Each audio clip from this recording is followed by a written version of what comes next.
Well, hello everyone. My name's Joshua, and welcome to Dark Earth Customs. Let me go ahead and just get this out of the way.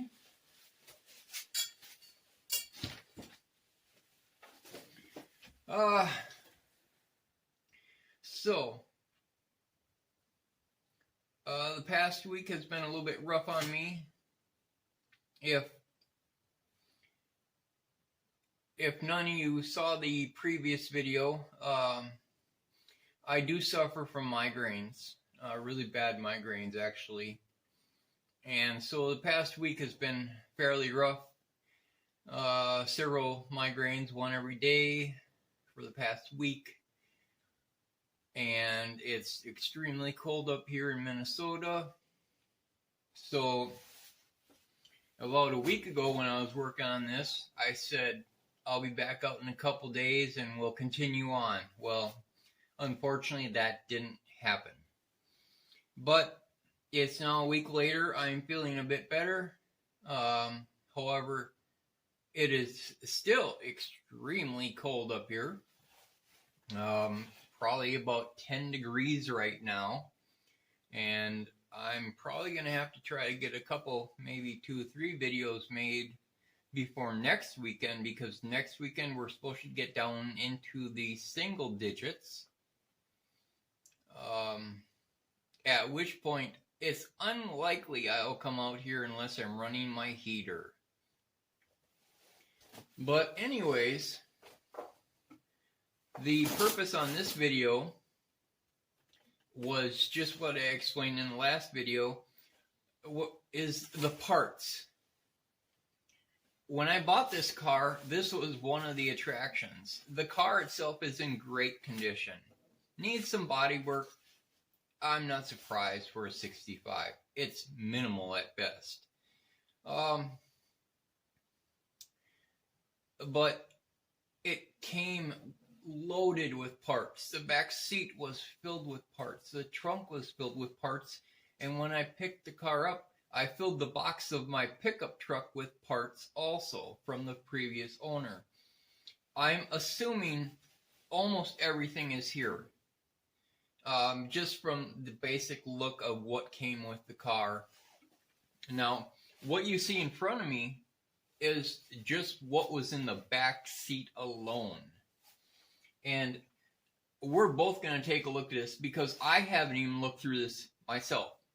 When I brought the car home, it was late November, early December, and I wasn't about to start tinkering around with it at that time because I was still working on getting my farm closed down for the winter. So, here we are. Again, this was just what was in the back seat. I still have a full trunk, and all the floor behind the car is full of the big metal bumpers and stuff. So I guess we'll start here because I need to unload all these parts to be able to start working on the car. Now, I obviously said that the weather was bad, and it is bad. Right now I kind of wish I had earmuffs because it's a little cold. But I guess we're going to look at the parts. Then I'm going to see if I can get the parts for the trunk up here also. And then we'll take a look at all those parts. And we're just going to all together kind of see what came with the car. Today's not a work on the car today. It's not a work on the car day. It's a look at the stuff day. I also will not make you suffer through another unboxing video. For those of you that watched my engine stand video, I decided to just order another one. Now, the second stand that showed up, it was in a worse box than the first, so I expected a lot worse. However, the stand was actually in better shape. Now, again, the manufacturer did absolutely nothing to pack the stand up. No bubble wrap, no nothing. Just shoved it in a box so all the parts can bang together. But when I assembled it, miraculously, it seems that damage is minimal. So, again, I'm not going to let you suffer through an unboxing video because we all hate them. So, you'll get to see the stand once it's out and the engine's out of the car and I put it on the stand. You'll be able to see the stand at that time. It's nothing spectacular. It's a lime green engine stand. But it's made for a 1,250 pound max load, which this big block is going to get near. So, here we go. First off, these came with both the taillights. There's that one and that one. I am shocked at the shape that they are in. These are original lights, and I don't think I've seen any better for the age. You can tell that they're the original lights because they have the Ford stamping on them, the full MOCO. These are also the sequential tail lights.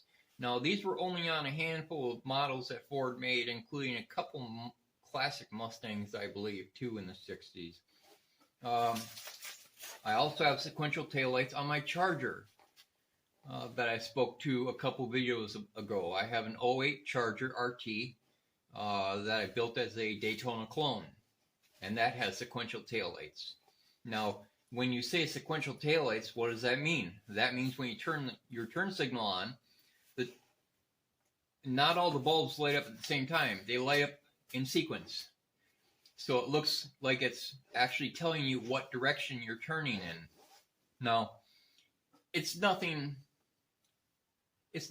needed, but it's an interesting little idea, and Ford had it for a little while. And these 60 Thunderbirds, at least a handful of them had them, including mine. So here's the taillights.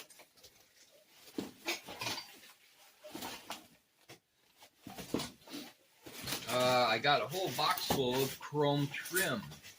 We got a Thunderbird mirror with the Thunderbird emblem on the back. These, as far as I know, are fairly difficult to find with that bird intact. So whether that's true or not, we'll see.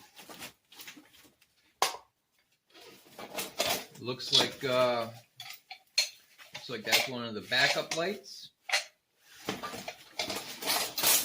And this looks like a window guide.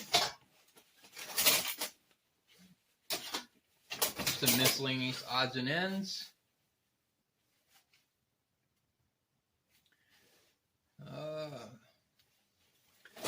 I don't remember if that's the front or back. I know one of these is the front and one of these is the back, for the backup lights and for the marker lights. But either way, they're both here. This is a glass insert. Back when car makers actually made things out of glass and steel, before plastic became a common occurrence or a common nightmare in my book, because cars of today, although nice, they're not even close to what the classics are when cars were made with class, with elegance, with everything that a car should be, which isn't in today's culture or society. Today's cars are mainly junk. There are some that are nice, but most are just econo boxes to get you from point A to point B. These cars were made back when luxury and class was everything and everywhere. back when no matter who you were, you could at least afford something that was nice. Now, granted, I understand the whole income scene back then too, and there was probably some people that, they were economically in trouble, as there are in every time. But most of the people then lived a better life than we do now by far. Looks like we got some of the fender trim. Now, let's see here. I heard somebody say that these actually go on the fenders on the side, the front fenders, like that. Now, I was told that was supposed to signify the wings of the Thunderbird. Whether that's true or not, I'm not sure. Could it be? Sure. Looks like this is chrome trim plating for the inside of the car, right in the center of the dash. I recognize that shape. Again, metal, not plastic. For inside the car, a steel chrome door handle. Here's the Thunderbird emblem right there. This one's a little marred up, and it's pot metal, so it's unlikely this will be salvaged, but it'll work. I'm surprised these survived. These are extremely frail, extremely brittle metal that goes on the back side of the car by the trunk. That says Thunderbird. I'm very surprised how any of this stuff survived. It looks like this is, I believe this is the emblem for the grill of the Thunderbird. This one, same thing, but pot metal that has been severely damaged. These are quite interesting. There's no turn signal indicators inside this car, like on the dash. There are, however, inserts right into the corner here of the car. You see there's a little wire coming out of it. The wire goes down inside the fender, goes right down in that hole there, and then that light mounts to the fender. And when you turn your turn signal on, it lights out here, not in there.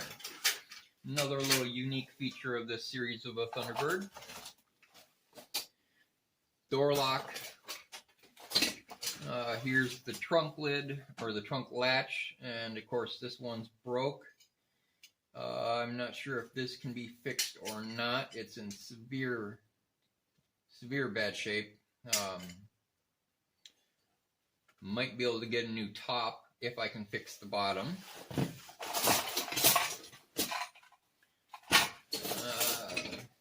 Chrome steel wiper arms with chrome wiper blades. Again, chrome everywhere. Chrome all over this car. Chrome was the word of the day back in the 50s and 60s. If you didn't have chrome on your car wasn't cool. Now I believe this is an aftermarket part. This goes over the top of the radiator and has the cutout for the fan. It's just a radiator cover instead of the black steel one that they had on there. These, there's one on each side. It connects right up here in this area to connect the shock tower to the frame for extra bracing. Chrome. Upper radiator hose. This is a vacuum storage tank. Don't use many of these much anymore. A lot of cars, especially cars of this nature, this Thunderbird runs almost 100% solely on vacuum. Vacuum door locks, vacuum windows, vacuum, everything is vacuum operated. So the car makes vacuum, stores the vacuum, and then when you need the vacuum to operate a certain item, whether it's your heater controls or anything of that nature, the vacuum is there to use. This you would have seen already. This is the coil pack that I took off earlier. These are the shock tower mounts that are chrome also. Now, I know you might be looking at all these chrome parts and saying, boy, a lot of that chrome's in really rough shape. And you're right. But as long as you can cut through the corrosion, a chrome shop can easily turn all this brand new all over again. Here are the chrome metal inserts for the grill. Now, it's kind of hard to see. There's a lot of corrosion over the top of this, but there is chrome under it. I can see the chrome that's under it. So that needs to be cut back too. So there's one side and the other side. Just like that. Spark plug wires are down under here. Don't need to know about those. Oil dipstick for the engine. I thought this was pretty interesting. This mounts to the front of the hood. On top of the hood, there's a fake hood scoop. This mounts to the front of the hood, and there's an insert that goes in here. A lot of these parts are actually fairly hard to find. But this car came with 2 of them. So I'm not sure what I'm going to do with the second one. Maybe I'll hold on to it just in case there's ever a need for it. Who knows? The chrome air cleaner that came on the carburetor. Let's see. What else do we have here? Oh, warm up my ears for a minute. Alright, well, in the back seat was the front door panels. And they are in remarkable shape. Now, usually on a car of this age and era, carpet's worn out, everything's damaged and cracked. These aren't. Shocker. I'm really surprised at how good a shape these parts are in. Which is why they are going to go into a storage area here in my barn as soon as I can do it. And again, here's the passenger side door. Let's take a look at it. It looks like a little of the vinyl's a little off, but that's easily fixed. But the rest of it's in really good shape. I'm really surprised. This actually looks like brushed aluminum instead of chrome on that particular part. Oh, let's keep going. Oh, another container of chrome. The chrome door handles.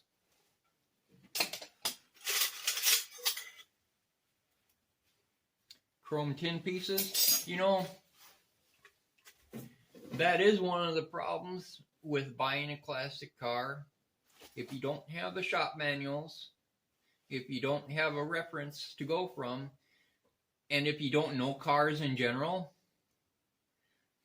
you might want to look into buying one that's either restored or almost restored. Because this is like a 10,000 piece puzzle, and I have no picture to go by. Now, I know where most of it goes, but there's going to be little odds and ends that I'm going to have to try to look up and find out where they go. I'm going to be buying the shop manuals, all of them. So I know exactly, down to every nut and bolt, where every wire goes, where anything that's part of this car goes, I'm going to know where it goes. Again, another chrome door handle. This stuff is in extremely good shape. I don't think I've seen a car like this that was in this good a shape and didn't cost tens of thousands of dollars. No. Yeah, it's a 65 Thunderbird. It's not going to be tens of thousands of dollars. But honestly, this car should have sold, regardless of having a seized engine, it should have sold with all of this for probably $4,000. And I got it for $1,000. You just got to kind of search around. You know, if you have a certain car in mind, kind of just look around. You know, go 100 miles out from where you live. If you find the car you want, rent a tow dolly, rent a trailer and a truck and tow it home. If it's really that important to you, you'll find a way if you find a deal. And I found a deal. And of course, I already had the resources. My dad has a tow dolly that belonged to my brother. And I have a Dodge Ram pickup.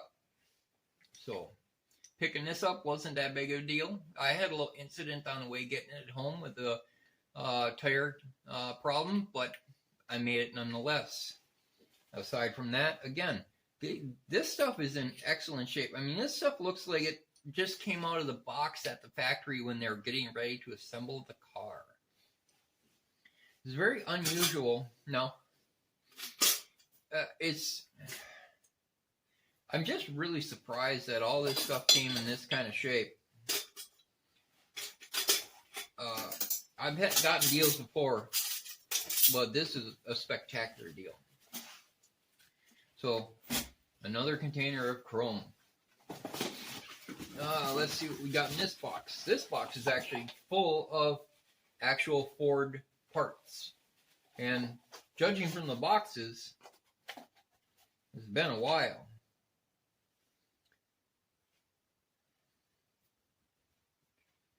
Now, that's interesting. I'm not sure what this is. But, you know, I bet I'll find out what it is when I start putting things together. Now, I've been around cars for decades. I've been around cars since I was a little tot. But I don't know everything. And I don't think there's a car guy out there that knows absolutely everything. Another Ford service part item. Now, these would have come directly from a Ford dealership.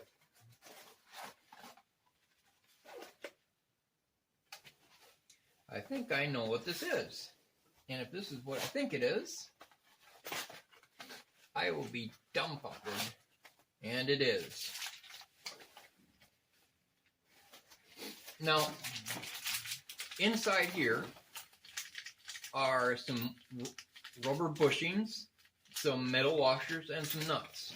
Now, I know what these are. They go by different names.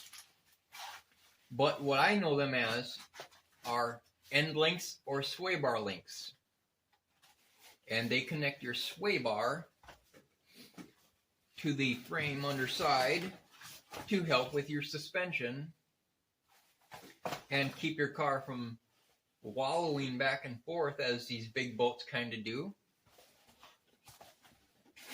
What do we got in here? A lot of moldy boxes, huh? Oh, wow. I'm shocked. It looks like this box. I hope this isn't seized up, because that would be... Nope, it's not. These are ball joints. But what I don't understand is this is a...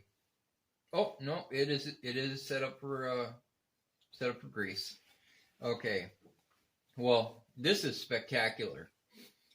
This is going to be a big cost savings to me. Now, these don't have a Ford box and it says made in Japan. But parts that are made in Japan, just fine with me. Now, if they're made in China, that'd be a different thing. Because the Chinese parts just aren't as quality as the rest. Okay. These are going to be bushings, I believe, for the lower control arms on the front of this car. Somebody was definitely in for a front suspension fix. And, oh, that doesn't look so good. Crap. But it's a sealed unit.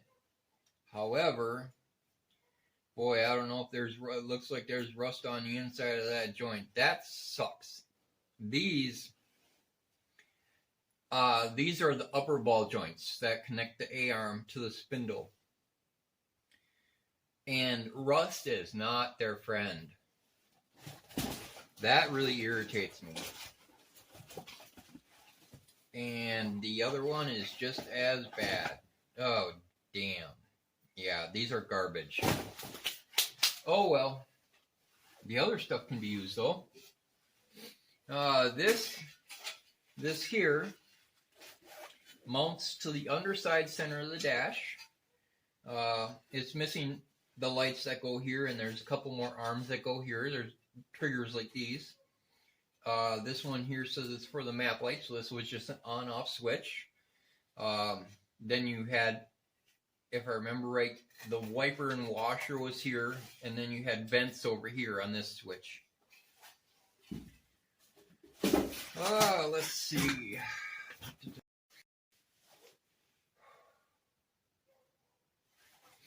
I don't know if you can see, but it's just basically a can of bolts and hardware. Where it all goes, I guess I'll find out, because I have no idea. Now, this is unique. This is the original air cleaner tray. However, it is in really, really bad shape. Anything can be fixed, but it comes at a cost, obviously. That's something. Here's the rest of that air cleaner tray. From Ford, this engine would have been painted gold. It would have had gold air cleaner. Not gold air cleaner. This is the air cleaner. It would have had a gold air cleaner tray, gold air cleaner tray lid. It would have had gold valve covers, and possibly other gold accentuated parts. Take a look in here. Looks like this is just going to be a big mess of crap. This is a sending unit for the gas tank. Oh, it's missing. There's supposed to be a filter bag on the end of here, and it picks up the gas. More than likely, it's going to fit into the tank like that with the bag down there. This is going to be your float for your gas gauge. Now, this probably doesn't work. Gas, something like this it's easily replaced once the gas tank is out, and once the gas tank is out, you should just replace it anyway. These sending units, once the sending unit starts to falter, then your gas gauge ain't going to work, or it's going to read the wrong level. So this is probably just going to go in the scrap bin, and I'll buy a new one. Well, now this is a disappointment. Maybe, I don't know. I don't know if this can be fixed once it warms up. You know, I can set it out in the sun and let the vinyl warm up and flatten this back out. This is one of two things. I don't remember what they used it for on this car. But this little bag here has a flange on it. This probably was to hold the windshield washer fluid, and I believe it mounted right inside this fender well here.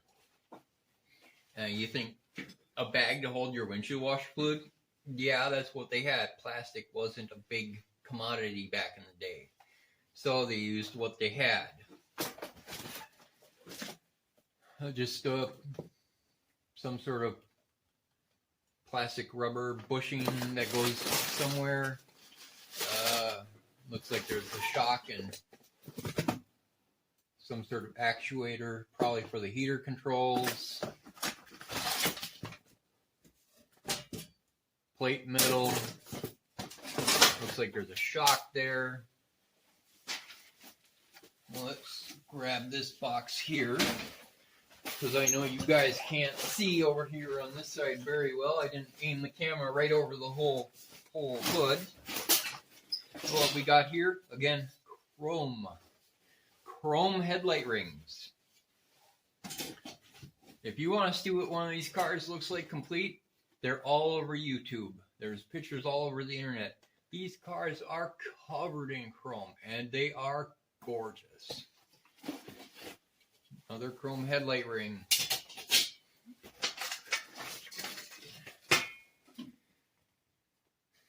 Well, this is a Thunderbird emblem. I'm not sure where exactly it goes, because I didn't remember these cars had this kind of emblem on it, so it must be somewhere. But again, there's another one.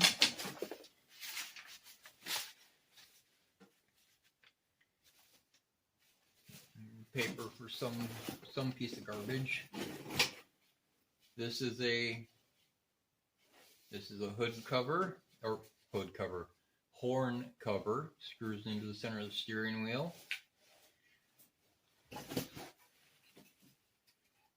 Here is some sort of relay pack. I'm not sure what parts it's for, if it's for anything, because this says Hella. Hella is a light company as far as I knew. This relay's marked German. This is German, so I'm not sure if this even belongs to this car. If it does, I hope I know what it's for. Well,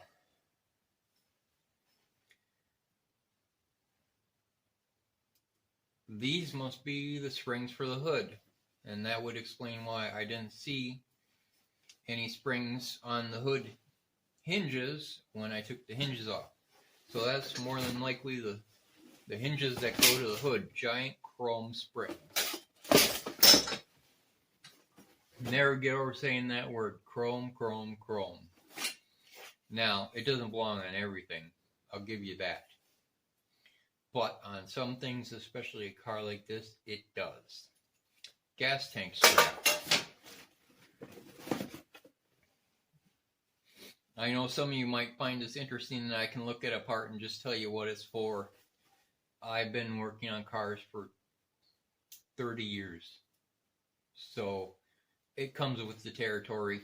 Now, again, I don't know what everything is. This, I'm not sure what this is. Some sort of breather tube, it looks like. Probably for the gas tank.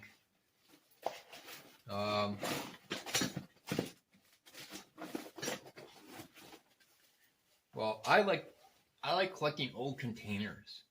Old kitchen containers, old car containers, stuff like this. This is pretty cool. Now, if this was in better shape, I would absolutely love it.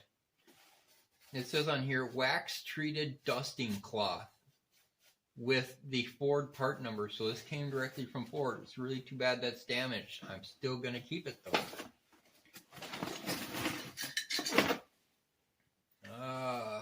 This, some sort of indicator light, maybe for the fender or something or other.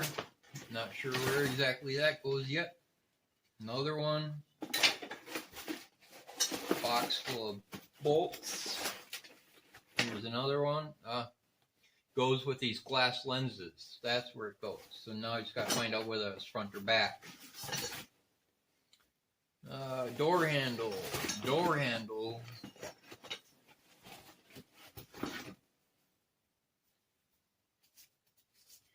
These were on Ford's cars. Usually they put them on the door sill. Just a little sticker here. Kind of cool. Just says product of Ford Motor Company. Just to ID your car. Somebody obviously had put a lot of money. Started building this car up.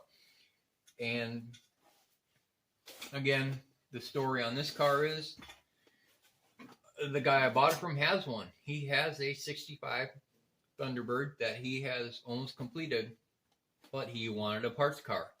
A lot of us car guys like to have extra parts. So we buy parts cars and we park them.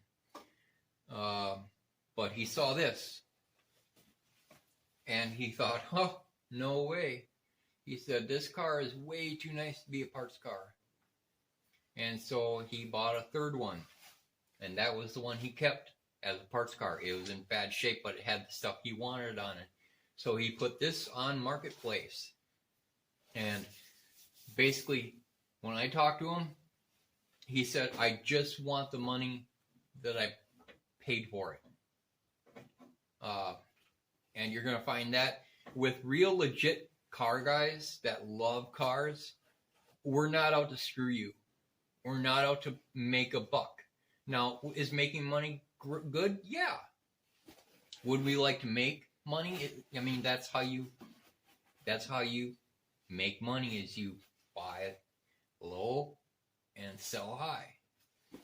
But most legit car guys, if they're trying to keep the community going, they're not going to be out there to bankrupt you.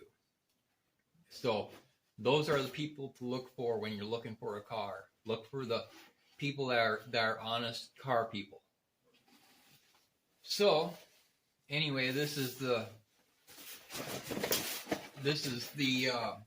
nightmare of the inside of the car.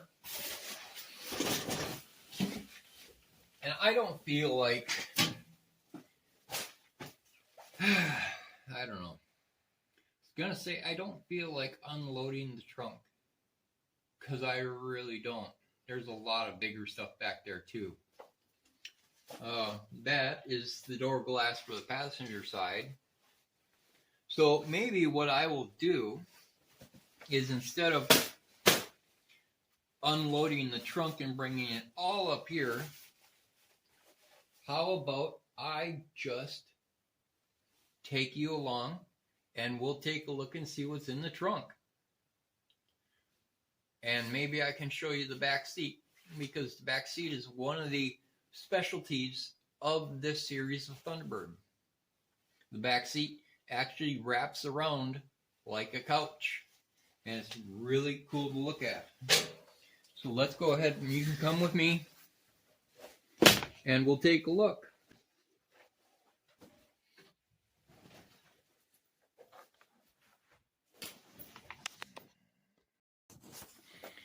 All right, everybody. So here it is. Now, the biggest problem you obviously see right away is the backs of the seats are torn.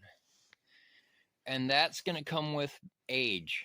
Age and sun and UV. UV is the destroyer of seats. But you can see what I mean when I say the back seat wraps around. It wraps around into the side of the car, into the armrest. And it is really beautiful when it's cleaned up. And now that I have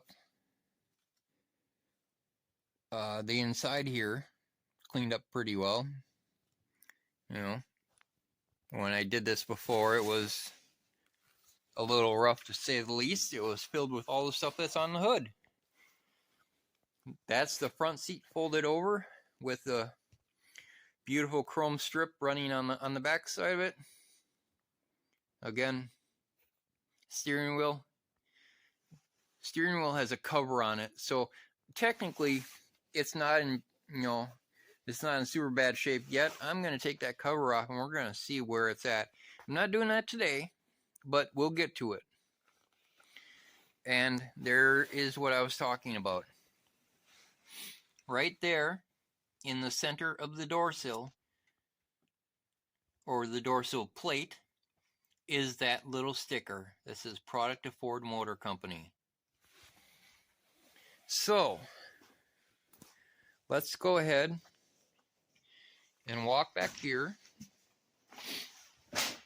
Now, again, it is winter, so my barn, especially right by the doors here, not clean. I've just been tossing stuff in here because it's too cold to put it anywhere else. But as you see on the ground here, we have a bunch of steel parts that are either floor pans or floor pan parts. Maybe we got some fender parts there on the top right there. Over here is some of the chrome bumper. That's the bumper for the front of the car. What's under it is the chrome bumper that covers the back of the car and the headlight housing.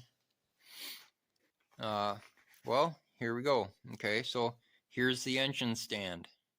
This is the engine stand that I got the second time, and it's in much better shape. So lighting back here is going to be at a,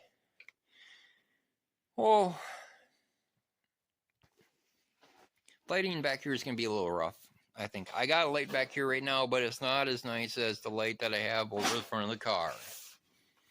But we'll try to work with what we got. So this is the inside of the trunk. And you can see, just as in here, it is just packed full of parts. So let's just kind of look at this. This is the brake booster that goes under the hood that your brake pedal and your master cylinder goes into. Again, chrome. Now, it wouldn't have been chrome from the factory, so this is an aftermarket part, but chrome nonetheless. It looks like we got a floor pan here. Sorry, loud noises. Oh, almost sounded like Rain Man Ray there for a minute. All right. We got a chrome, a chrome lug nut wrench that came with that. Well, no, it wouldn't have came with the car. It would have been black steel, but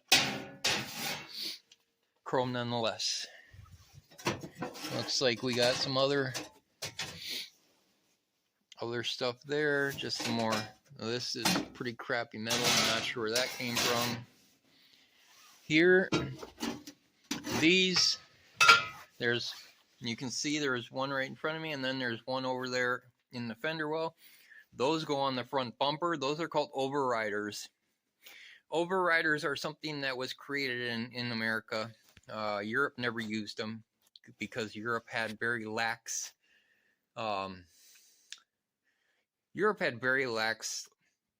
accident laws back in the day. So America was a lot more safe when it came to cars. European cars, kind of, when they hit each other, they just kind of folded up and killed everybody inside.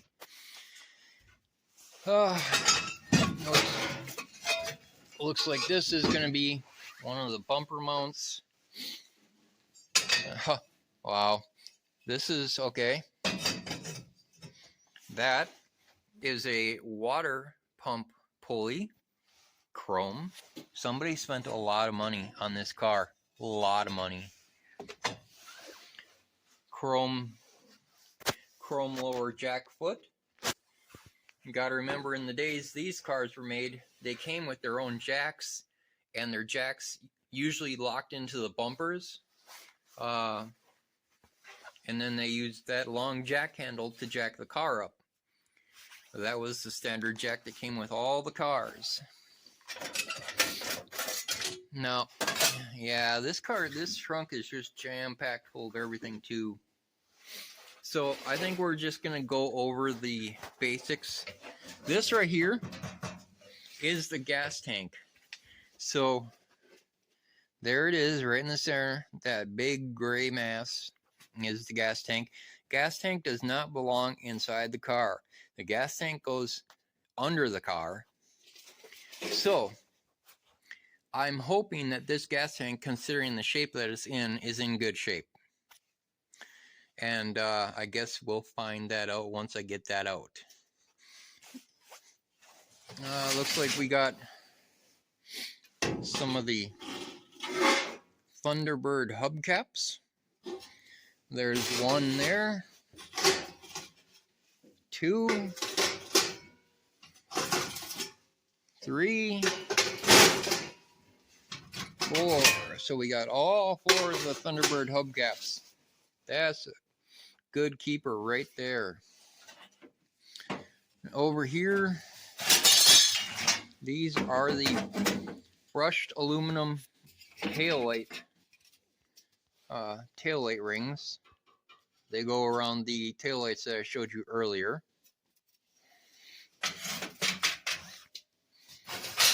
Here is more of a fan support for that front engine fan support that I was talking about earlier. And there's the other side of it. All chrome. Let's just keep going with the chrome. Now this right here is an intake manifold. This is what the carburetor sits on, and this is what sits on top of the engine between the heads. This allows for the air and the fuel to be mixed together and go down into the cylinder heads and make the engine run. The factory manifold that sits on this car is 80 pounds. It is made out of cast iron and it is extremely heavy and very unwieldy. This, however, is an aluminum manifold that I will be switching to. It's very odd that this manifold doesn't have a manufacturer's stamp on it. Now, the most I can find is it's possibly an Offenhauser manifold. Aside from that, I don't know.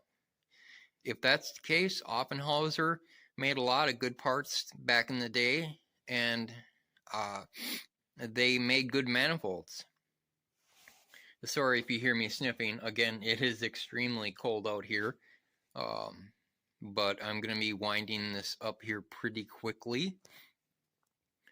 So again, the manifold, this is going to save me 80 pounds alone right out the front for the car. And anybody that likes fast cars knows the lighter the car, the bigger the engine, the faster it goes. So taking 80 pounds off of front alone is a good job. Of course, it's probably only going to be like a 60-pound loss, considering the aluminum intake probably weighs 20 pounds. Looks like we got this here is a window guide. Here is another mirror, and this is what I mean by that Thunderbird not surviving. That's why the other one has one on it and is still on it, because they obviously bought it to replace this one. Now this one's fully corroded, including a nice hole right there. So yeah, that'll get replaced. Over here on the side, it looks like we got more chrome trim parts. More chrome trim parts. Yeah, that's fascinating. I'm not even sure what this is. I've never seen anything like that, and it's quite heavy. So I guess we'll find out what that is. All right.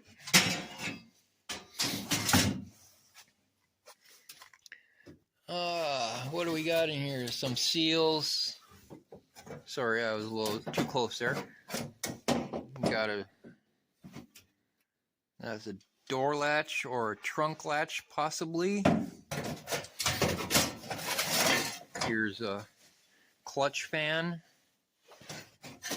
This would have been for this car. And of course, it's an aftermarket fan, as far as I know. And I will say this about this: I despise clutch fans. Whenever I can, I will actually change to either electric or a static bladed fan. Clutch fans are more of a menace than they're worth in my book. They have a hydraulic fluid, a clutch viscous fluid inside here, and as the clutch warms up, the fan spins more.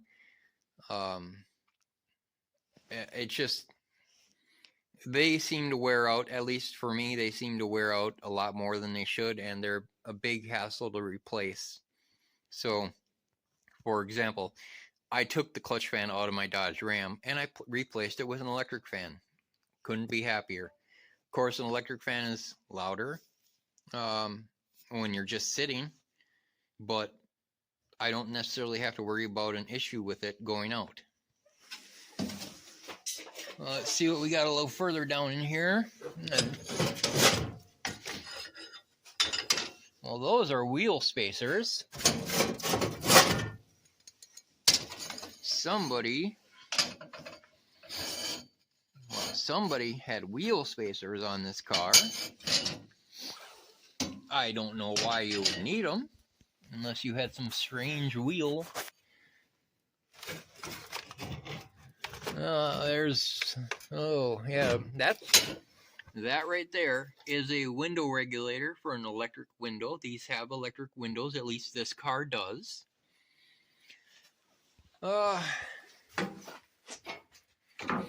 Now, it's kind of hard to see right now, but there's a little couple of pieces of plastic and some stuff right in the back there.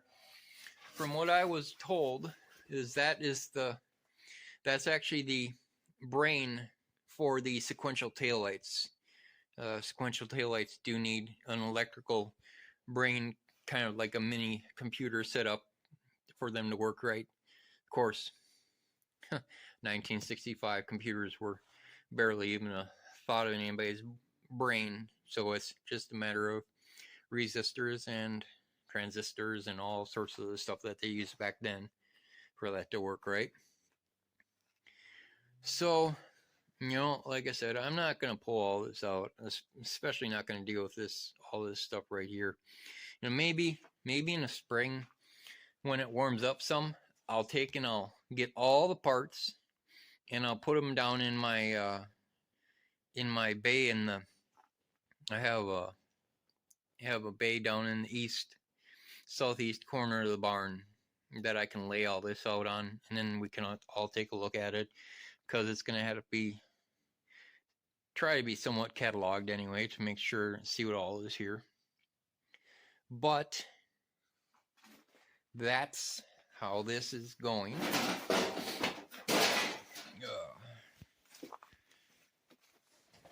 And I think next time,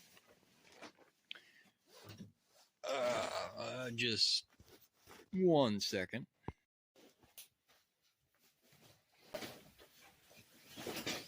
All right, everybody. I think this video has actually run over what I wanted it to be over. I hope you're all still here. I still hope you're all enjoying everything you're watching. A little boring just going through car parts and not looking or watching me work on the car. So, again, I hope you enjoyed it. I hope you keep coming back, because I'm going to keep coming back and I'm going to keep working on the car. Now, again, I can't say there's going to be uploads every day. If I can get 2 uploads of this car a week, I will be happy. I know a lot of these big creators on YouTube, they post videos daily, but that's their job. I have a job outside of this. I have a normal job I work at Monday through Friday. I try to run my farm during the warm season, during the cold season like this. I'm usually not out here. Now, I can heat this area and I can work on it. But I have a very busy life even aside from this. Working at my job, I have my health problems I'm dealing with my migraines for one. If I could just cope with migraines, I can probably deal with the rest. But that's really here nor there. And it's not something I'm interested in going into right now. So there's that. I have uploaded some videos. I'm going to actually get all 8 videos uploaded from Dr. Kent Hovind. He is a creation scientist. He was not a mentor in the physical sense, but a mentor in the learning sense. I've known about Dr. Hovind for decades. I got to see him in person, which was amazing. And I will be uploading all his videos so you can all watch them. Because if anybody can lay out the case for God, he can. And if you're still not convinced that there is a God and that Jesus is that God after watching his videos, then I can't help you. Because he has every single bit of evidence to prove it. I will occasionally maybe upload some videos of just me commentary, my commentary on the current topics and events. I'm obviously not going to do that out here. It is too darn cold. But either, I can make those in my house or in my car or whatever. I've already made a couple in my car. But yeah, I'm making this channel so people that like cars and other topics think the things that are going on in this world are getting kind of crazy, honestly. And as a Christian, I'm not gonna say that I don't believe I know what's coming, because I believe I know what's coming, and I believe it's already been written. Everything that's happening now has been foretold already. But again, that's really rather here nor there right now, considering this topic that we're kind of going into right now, just the car. So that being said, I am going to call it a night. I will get this video posted probably tomorrow, because I don't think I'm going to get it done tonight yet. I'm going to put all this stuff over into the East Bay so I can get it out of here, because I don't need this right now, because right now we're just working on the engine. And next time, hopefully in a few days, because it is supposed to get super butt-ass cold this coming weekend, and I don't want to be out here then, so maybe I'll have to do a video or two during the week. Come out after work and do a video. And then we'll, again, try to get working on this engine. Would I love to work on the rest of the car? Yeah. Is there a point in doing it without the engine running yet? No. Is it going to be hard to get the engine running? I doubt it. Problems are going to occur. I already know that because the engine's frozen. So there's probably going to be parts being replaced. But I should be able to do it just fine. Maybe with the help of a shop in town to take care of some of the bigger issues that I can't do here. But again, I don't see any issues arising. But Murphy's Law will prevail at times. What can go wrong will go wrong. When it does, it'll happen all the time. So, I will say adieu, goodbye, and I will see you next time. Have a good night.